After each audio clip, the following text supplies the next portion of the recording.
Friends, welcome in my YouTube channel B Ed for you. Friends, आज मैं लेकर आई हूँ एक और नई दैनिक पाठ योजना। तो चलिए इसे स्टार्ट करते हैं। तो देखिए, दैनिक पाठ योजना के लिए मैंने दिनांक, कक्षा, समय अवधि, विद्यालय और जो इसका निश्चित समय होता है वह, और विषय, और जो पाठ्य का प्रकरण होता है, ये सारी जो हमारी मेन एंट्री होती हैं ये मैंने डाल ली हैं। फिर चलिए इसके बाद में अब अपन उद्देश्य लिख लेते हैं।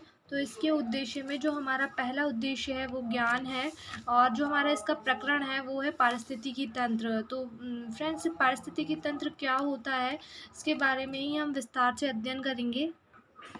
तो देखिए, पहले उद्देश्य ज्ञान में हमने लिखा है छात्र पारिस्थितिकी तंत्र का प्रत्यास्मरण कर सकेंगे। दूसरा पॉइंट है छात्र पारिस्थितिकी तंत्र का प्रत्याभिज्ञान कर सकेंगे। नेक्स्ट हमारा उद्देश्य है अवबोध। अवबोध में हमने लिखा है छात्र पारिस्थितिकी तंत्र के घटकों की व्याख्या कर सकेंगे। दूसरा हमारा पॉइंट है छात्र पारिस्थितिकी तंत्र के जैविक अजैविक घटकों में अंतर कर सकेंगे। फिर नेक्स्ट उद्देश्य ज्ञान उपयोग में हमने लिखा है छात्र पारिस्थितिकी तंत्र के ज्ञान का दैनिक जीवन में उपयोग कर सकेंगे। फोर्थ हमारा है कौशल। कौशल में हमने लिखा है छात्र पारिस्थितिकी तंत्र के जैविक व अजैविक घटकों को सूचीबद्ध कर सकेंगे। फिर अभिरुचि वाले उद्देश्य में हमने लिखा है छात्र पारिस्थितिकी तंत्र के बारे में विचार विमर्श कर सकेंगे। फिर हमारा नेक्स्ट उद्देश्य अभिवृत्ति में हमने लिख दिया है छात्र पारिस्थितिकी तंत्र के बारे में वैज्ञानिक दृष्टिकोण उत्पन्न कर सकेंगे। फिर चलिए पूर्व ज्ञान देख लेते हैं। तो देखिए, पूर्व ज्ञान में हमने लिखा है छात्र पारिस्थितिकी तंत्र के बारे में सामान्य जानकारी रखते हैं। फिर सहायक सामग्री में हमने लिख दिया है चौक, डस्टर, लपेट, फरक इत्यादि। फिर सेकंड लिख दिया है कक्षा उपयोगी अन्य शिक्षण सहायक सामग्री। फिर इसके बाद में है विधि प्रविधि। विधि में हमने लिखा है व्याख्या सहित प्रदर्शन विधि, और सेकंड प्रश्नोत्तर प्रविधि हमने लिख दिया है। फिर है प्रस्तावना। प्रश्न में हमने 3 कॉलम बनाए हैं, क्रम संख्या, छात्र अध्यापिका क्रिया और छात्र क्रिया। फिर इसके बाद में है हमने इसमें 3 कॉलम बना करके इसमें जो हमें 4 क्वेश्चन लिखने होते हैं, 5 क्वेश्चन लिखने होते हैं, वो हमने इस तरीके से लिखे हैं। तो हमारा फर्स्ट क्वेश्चन है हमें जीवित रहने के लिए ऑक्सीजन कहाँ से प्राप्त होती है। तो ये हमारा बच्चे उत्तर देंगे पेड़ पौधों से। सेकंड हमारा क्वेश्चन है पौधे प्रकाश संश्लेषण की क्रिया के द्वारा किसका निर्माण करती हैं। तो आंसर होगा भोजन का। थर्ड क्वेश्चन है पौधों द्वारा बनाए गए भोजन को कौन कौन ग्रहण करता है। तो मनुष्य और जानवर। फिर फोर्थ क्वेश्चन है मनुष्य, जानवर व पेड़ पौधे कहाँ रहते हैं। तो ये आएगा जैव मंडल में। फिर फिफ्थ क्वेश्चन है जीव जंतु के बीच प्रतिक्रिया कहाँ होती है। तो यह समस्यात्मक प्रश्न हो जाएगा। इसका उत्तर हम देंगे हमारी दैनिक पाठ योजना में। तो चलिए इसका उद्देश्य कथन देखते हैं। उद्देश्य कथन में हमने लिखा है आज हम विज्ञान में पारिस्थितिकी तंत्र का विस्तृत अध्ययन कर सकेंगे। फिर इसके बाद में प्रस्तुतिकरण। प्रस्तुतिकरण में हमने 4 कॉलम बनाए हैं, शिक्षण बिंदु, शिक्षक क्रिया, छात्र क्रिया और श्यामपट्ट सार। फिर इसके बाद में हमने शिक्षक क्रिया में विकासात्मक प्रश्न लिखने होते हैं। तो विकासात्मक प्रश्न में हमने पहला 3 विकासात्मक प्रश्न लिखे हैं। जीव तथा पादप कहाँ रहते हैं। तो इसका उत्तर होगा वातावरण में। सेकंड क्वेश्चन है जीव जंतु व पेड़ पौधे जीवित रहने के लिए आपस में क्या करते हैं। तो ये होगा अंत्यक्रिया। फिर थर्ड क्वेश्चन है जीव आपस में अंत्यक्रिया करके किसका निर्माण करते हैं। तो ये संभावित उत्तर हो जाएगा। इसका बच्चे शायद उत्तर दें और शायद ना दें। फिर इसके बाद में हमें लिखना होता है शिक्षण बिंदु। तो यहाँ देखिए हमने शिक्षण बिंदु लिख लिया है पारिस्थितिकी तंत्र, और छात्र अध्यापिका कथन में हम पारिस्थितिकी तंत्र को समझाएंगे कि पारिस्थितिकी तंत्र क्या होता है। तो देखिए इसमें लिखा है वह तंत्र जिसके अंतर्गत जीव मंडल में रहने वाले जीव जंतु, मनुष्य, पेड़ पौधे तथा सूक्ष्म जीव आदि आपस में एक दूसरे से प्रतिक्रिया कर सामंजस्य रखते हैं, पारिस्थितिकी तंत्र कहलाता है।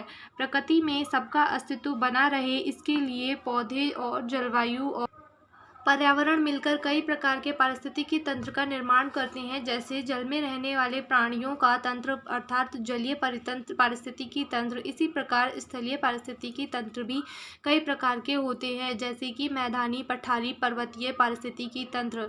फिर इसके बाद है पारिस्थितिकी तंत्र 2 घटकों से मिलकर बना होता है। फर्स्ट है सजीव घटक और सेकेंड है निर्जीव घटक।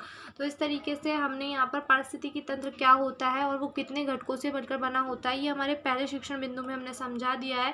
और अब हमने इसकी जो छात्र क्रिया है उसमें लिखा है, इसकी छात्र क्रिया में हमने लिखा है छात्र ध्यानपूर्वक सुनेंगे और उत्तर पुस्तिका में नोट करेंगे।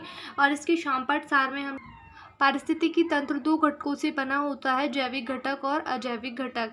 तो चलिए ये हमारा कंप्लीट हो गया है। दूसरे शिक्षण बिंदु के जो हमारे विकासात्मक प्रश्न होते हैं हम उनको देख लेते हैं। तो हमारा विकासात्मक प्रश्न फर्स्ट है, पारिस्थितिकी तंत्र कितने प्रकार का होता है? तो ये इसका उत्तर होगा जलीय व स्थलीय। सेकंड है, पारिस्थितिकी तंत्र कितने घटकों से बना होता है? तो जैविक और अजैविक घटक। फिर थर्ड है, जैविक घटक से क्या तात्पर्य है? ये समस्यात्मक प्रश्न हो जाएगा और फिर इसका उत्तर हम देंगे। तो सेकंड शिक्षण बिंदु हमने डाल लिया है जैविक घटक, और फिर छात्र अध्यापिका कथन में हमने लिखा है पारिस्थितिकी तंत्र की जैविक घटक के अंतर्गत पेड़ पौधे, पशु पक्षी, मनुष्य तथा सूक्ष्म जीव आते हैं। ये जीव एक दूसरे के लिए पोषण का कार्य करते हैं। पोषण के आधार पर जैविक घटक 3 प्रकार के होते हैं। तो ये शायद मिसप्रिंट हो गया है, सॉरी मैंने मिस्टेक से लिख दिया है उपभोक्ता, यहाँ पर लिखना है उत्पादक। उत्पादक लिखना है, ये पेड़ पौधे होते हैं जो प्रकाश संश्लेषण से अपना भोजन बनाते हैं। सेकंड लिखना है उपभोक्ता, जो जीव भोजन के लिए प्रत्यक्ष या अप्रत्यक्ष रूप से उत्पादक पर निर्भर होते हैं, उपभोक्ता कहलाते हैं। थर्ड है अपघटक, बैक्टीरिया, कवक आदि मृत जीवधारियों को अपघटक में शामिल किया गया है। इस तरीके से हमारा सेकंड शिक्षण बिंदु कंप्लीट हो गया है, और इसके छात्र क्रिया में हमने लिखा है छात्र ध्यानपूर्वक सुनेंगे और उत्तर पुस्तिका में नोट करेंगे। फिर इसकी शामपट सार में हमने लिखा है जैविक घटक 3 प्रकार के होते हैं, उत्पादक, उपभोक्ता और अपघटक। इस तरीके से हमारा सेकंड शिक्षण बिंदु भी कंप्लीट हो गया है। अब हमारे थर्ड शिक्षण बिंदु के विकासात्मक प्रश्न देखते हैं। तो इसमें पहला क्वेश्चन है उत्पादक में कौन कौन से जीव आते हैं? तो यहाँ उत्तर हो जाएगा पेड़ पौधे। फिर सेकंड क्वेश्चन हम देखेंगे। तो देखिए सेकंड क्वेश्चन में लिखा है सड़े गले जीवों को खाने वाले जीव क्या कहलाते हैं? तो इसमें होगा अपघटक। थर्ड है अजैविक घटक से क्या तात्पर्य है? तो ये समस्यात्मक प्रश्न हो जाएगा। फिर इसके बाद में छात्र अध्यापिका कथन में आएगा अजैविक घटक, यहाँ लिख दिया है। हमारा शिक्षण बिंदु थर्ड है अजैविक घटक, और छात्र अध्यापिका कथन में हम लिखेंगे किसी भी परिस्थितिकी तंत्र में पाए जाने वाले सभी निर्जीव पदार्थ उसके अजैविक घटक कहलाते हैं। पर्यावरण के अजैविक घटकों में प्रकाश, वर्षा, तापमान, आर्द्रता जल, अक्षांश, उच्चावच आदि शामिल होते हैं। अजैविक घटक भी पारितंत्र में महत्वपूर्ण भूमिका निभाते हैं। यदि अजैविक घटकों को पारिस्थितिकी तंत्र से हटा दिया जाए तो पारिस्थितिकी तंत्र का संतुलन बिगड़ जाएगा। इस तरीके से यहाँ पर ये भी कंप्लीट हो गया है। और यहाँ पर देखिए शिक्षण छात्र क्रिया में हमने लिखा है छात्र ध्यानपूर्वक सुनेंगे और उत्तर पुस्तिका में नोट करेंगे। और फिर इसके बाद में हमने शामपट सार में लिखा है अजैविक घटकों में प्रकाश, वर्षा, तापमान, आर्द्रता आदि शामिल किए जाते हैं। इस तरीके से हमारे 3 शिक्षण बिंदु कंप्लीट हो गए हैं। अब हमें लिखने हैं पुनरावृत्ति प्रश्न। तो चलिए पुनरावृत्ति प्रश्न देखते हैं। हमारा पहला पुनरावृत्ति प्रश्न है पारिस्थितिकी तंत्र की परिभाषा दीजिए। सेकंड प्रश्न है पारिस्थितिकी तंत्र के जैविक घटक के नाम बताइए। थर्ड क्वेश्चन है पारिस्थितिकी तंत्र के अजैविक घटकों के नाम बताइए। फिर हमारा मूल्यांकन प्रश्न में फर्स्ट क्वेश्चन है सही विकल्प का चयन कीजिए। तो इसमें लिखा है निम्न में से जैविक घटक है ए पेड़ पौधे, मानव और सूक्ष्मजीव और द सभी, है ना। फिर इसके बाद में सेकंड क्वेश्चन है जीव में से निम्न में से उपभोक्ता है। तो यहाँ पर है ए पेड़ पौधे, ब गाय, स मानव और द सभी। फिर इसके बाद में सेकंड क्वेश्चन है रिक्त स्थान की पूर्ति कीजिए। इसमें थर्ड क्वेश्चन है मानव एक रिक्त स्थान उपभोक्ता है। फोर्थ क्वेश्चन है सूक्ष्म जीव, पेड़ पौधे आदि रिक्त स्थान घटक हैं। फिर एक पंक्ति में उत्तर दीजिए में फिफ्थ क्वेश्चन है उत्पादक किसे कहते हैं। सिक्स्थ क्वेश्चन है अजैविक घटकों के नाम बताइए। फिर इस तरीके से हमारा ये कंप्लीट हो गया। अब हम गृह कार्य डालेंगे। गृह कार्य में हमने लिखा है पारिस्थितिकी तंत्र किसे कहते हैं, इसका वर्णन कीजिए।